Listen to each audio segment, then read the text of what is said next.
Сәлеметсіздер ме балалар? Бүгінгі ертегіміз тышқан, ит және мысық деп аталады. Ертеде ит, мысық және тышқан үшеуі дос болыпты. Сонда да ит пен мысық тышқанды онша жақтырмайды екен. Тышқан күні-түні тынбайтын еңбекқор болыпты. Ал ит пен мысық тапқанын жеп, жұмсақ шөппен жылы жерде жатып алады.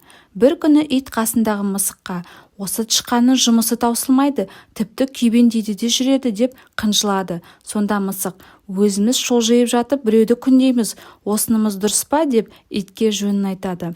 Ит ұялып қалады да өзі де шаруа істемек болады.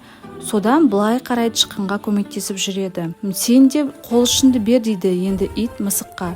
Оған мысық көнбейді. "Өздерің ақ істей салыңдар" деп мысық айқай салады. Ит пен тышқан мысыққа тамақ қалдырмай өздері жейді. Аш мысық енді ит пен тышқанның тапқанын ұрлай бастайды. Мұны көріп қойған тышқан мысықтың ұрлығын итке айтады. Ит оңдырмай талайды. Содан бері ит пен мысық өш екен. Бірін-бірі көрсе талап тастауға дайын тұрады. Ал тышқанға ыза болған мысық оны ұстап алып жей салады екен.